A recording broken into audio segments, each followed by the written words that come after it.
Hi guys, welcome back to my channel. My name is Philip and today I'm going to react to this TV show Traitors. It's not something I've actually watched before, but I've been told it's all about lying, deceit and understanding humanity, who you are as a person and under extreme stress, how that impacts you. So, let's get to it. Under the cover of darkness, will secretly murder their fellow players, eliminating them from the game. Are you a traitor? That's wrong. That is false. I would never have guessed it. Do not leave any stone unturned. Who will live? Who will die? This is the Traitors. I love the fact that they have to work together to try and get the cash prize up to the maximum amount. Yet, there's still some underlying emotional tension. Who can I trust? What is their motive in acting in that way?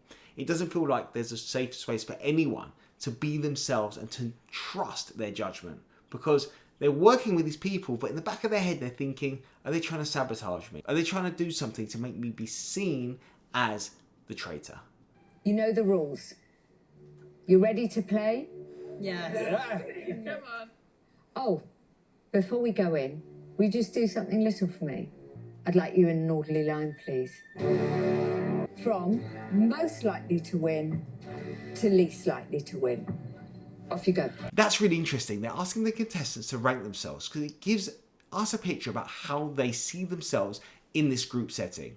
Who's the most trustworthy, also who's the most deceptive, and who's the most likely to win. It gives you a picture about their sense of self-esteem. And as a result of that, we can see who's more likely to be the most truthful, but also the most deceptive. And it makes it even more interesting when whoever's been told to be the traitor is labelled as that, to see if they adhere to the way the group sees them. My palms went automatically sweaty. I get in between you two, lovely lady. I'm just pushing those back. Being pushed to the end here. And even the way that he told those two ladies to move out of the way shows the dominance that he feels as a person. He's telling people, this is where I am, this is where I'm set, and therefore get out my way. Right, guys, can we move over, please? You can move that way if you want to. No, I'm quite happy to move this way. I don't know why, subconsciously I thought it'd be a good idea to go to the front. I'm not cocky, I'm just quietly confident. He feels ashamed of himself by putting himself in that position. But yet a part of him wants to say, yes, I'm the most dominant one. But I wonder what stops him from saying, yes, I deserve to be here. Again, another position in which someone feels that they want to be a certain person, but yet they don't feel quite ready or don't want to be perceived as being cocky, self-assured, or too confident. I'd like to be a traitor. Tell me why. Me and my husband adopted 2 daughters. That's my driving force to get those coins. Can you give me 3 words to describe you? Competitive. Mm-hmm. Cruel. Mm-hmm. And traitor. It's so interesting thinking how so many people wanted to be a traitor. When you put money on the table, people's identities change. And as a result, their ethics and values change too. Personally, I'd want to collaborate with people and go, okay, let's all win together. Let's all go through this process. But for them, they're looking at the money going, this is what I want to use that money for. I want to create a new life for my family. They're using words to describe themselves, which aren't really socially normal, yet they feel that that would help them to win that money. It's interesting to see how our identities change based on what we want from an event or a situation. Their ethics and values have gone out the window, and as a result, they want to be a traitor. Tonight, a tiny thing. The traitor selection is not quite complete. Traitors, tonight you will enlist the final member of your murderous clan. Who are they going to pick? Sweet dreams, everyone. I just completely blanked out that I'm now a traitor and just carried on being me. Don't overthink your mannerisms and your actions because, you know, everyone is going to be looking at you. Interesting, don't overthink your mannerisms, but by doing that, you're thinking about not thinking about them, which means that you're more likely to act inauthentically. So maybe the best way to act is just however you want to act in that moment and be authentic with that. It was like 1,000,001 things going through my brain. I was like, be serious, Harry. Don't start laughing. Don't make an idiot of yourself. Like, just be normal. Do what everyone else is doing. I thought it was you. I nearly took my blindfolds off to check you were okay. I thought the lad beside me, Harry, I think it's called, was really quite unnerved by that. Obviously, I don't know who the other traitors are. And even though you want to get to know everybody, there has to be strategy at play. Do you see how differently the traitors are acting? Their brains are spinning. They're going, how am I meant to act? Should I relax? Should I not? Who do I need to get rid of? Who's a threat? It's even more intense being a traitor because you have that sense of control that you can impact the course of the game. Whereas the faithfuls have no sense of control. Therefore, their brains are just going, oh, I wonder who it is. And it feels like they're more relaxed. When you've been put in a position of authority and power and knowing, and it feels that you have a way to interact with that power, which is why it's so important to feel in control of any situation you're in, because you're more likely to get the result that you want, because your brain will be telling you, I have control over this, therefore I can interact with it and get my needs met. You know, Diane, I don't know where she got it from, because I thought I was really good. I was serious for once. I feel like she's really trying to stick it on me, really put me on edge. He said serious for once, which means he's not usually serious, which means something happened to change his behaviour. Diane spotted it instantly. The fact that he is now different and serious for once means that he's not being authentic, so something must have impacted him, something must have changed. Maybe he's going to be the first to go. We need to recruit. I think who we bring in, I think we need a strong person in it, you know. We need to look at the pros and cons of everything. I've been thinking about Diane as well. I don't know, see, I'm scared. So I feel like I've got heat on me. Diane was straight to me. Like, Was she? And as we've taken our blindfolds off, she was like, are you sure you're okay? Like, what happened there and stuff? But then this is why I don't know whether I'm just overthinking it. Yeah, I think you are. We could... That's interesting. Keep your friends close and your enemies even closer. I think that he's onto something here when it comes to recruiting Diane, because if she spotted it in him straight away, then also she's very empathetic. She can read people and their mannerisms, their body language and their behaviour. So having her on their side would be the best thing to do, because she would be on their side, able to influence other people, and it would take the heat off of them. However, maybe she's got to be the first person that they target to get rid of, because then they get rid of that threat. If we brought Diane in, we sort of have that cover of us three as traitors. Someone that is sort of easy pickings. Yeah. By Andrew putting himself at the front of the line and being that authoritative figure, he has been perceived by the traitors and seemingly by everyone else as the alpha in that group. And is that a good thing? Is that a bad thing?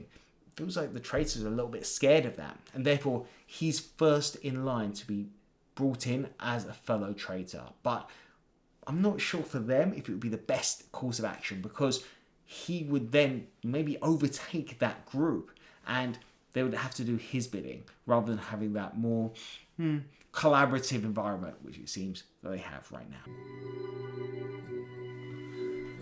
I hate when they don't tell us straight away. How many traitors do you think there are? Probably three, I mean. I think, So I reckon it's two, and then they're recruiting a third. Yeah, that's what I mean by three. Two and then recruited one. He's already mucking about. He's already got it wrong. I mean, he's already telling people what's going on. He's not meant to know, because no one knows. But all of a sudden, he seems like the expert when it comes to how many traitors there are. How would he know that? Maybe he's a traitor. You know, it's interesting looking at Paul, because he's so invested in being a traitor.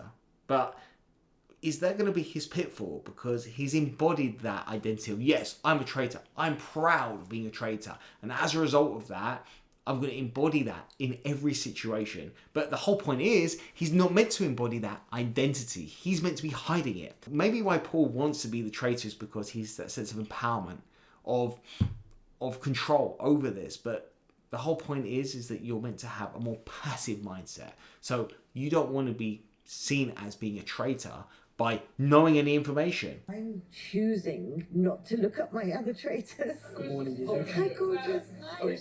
What if I look at them and maybe indicate something subconsciously and I give the game away? So I'm trying to be as natural with them as possible.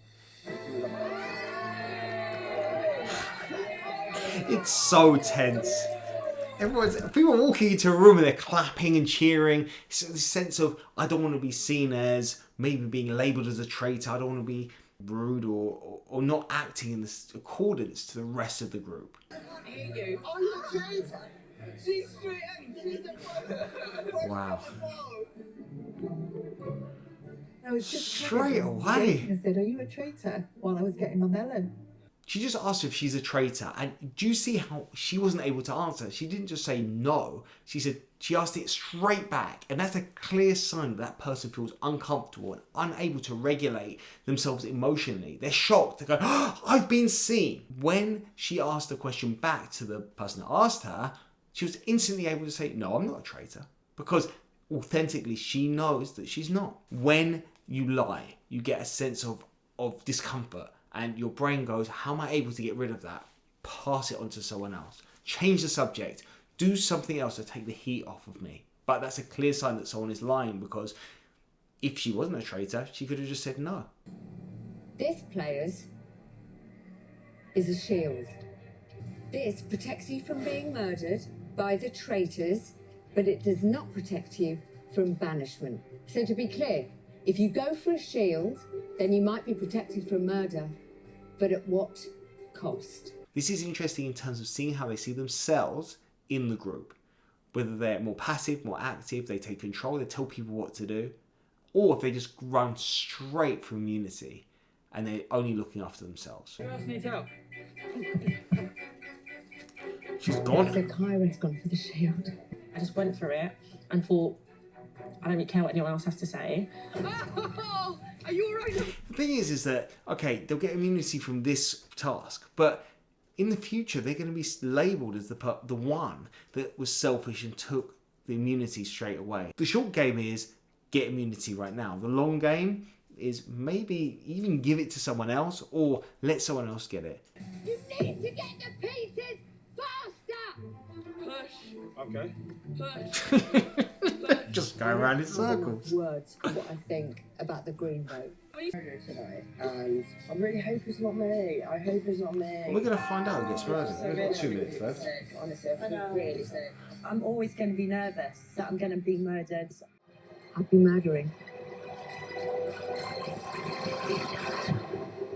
Oh, they're not even going to tell us who it is. Right at the end, I was so invested in that. I can't believe right at the end they didn't show us who they picked as the traitor. I guess that's going to be the next episode in this show, and hopefully we get to find out who it is right off the bat. This whole series seems like it's based around deceit and lying, and it's so interesting to see how the faithful are trying to work everything out, and the traitors are going to try to keep their cards close to their chest, but that confidence, and I wonder if that confidence is going to get in the way of them acting authentically, because they're trying to act and be themselves but also be a traitor and not be too open. Oh, it's all confusing, and this is why it's so important to get a psychological point of view when it comes to this series, because we start to gain a picture about how we interact in moments of pressure and stress, but how authenticity, if you think too much about it, stops being authentic. I hope you've enjoyed this video. If you want me to react to the next episode,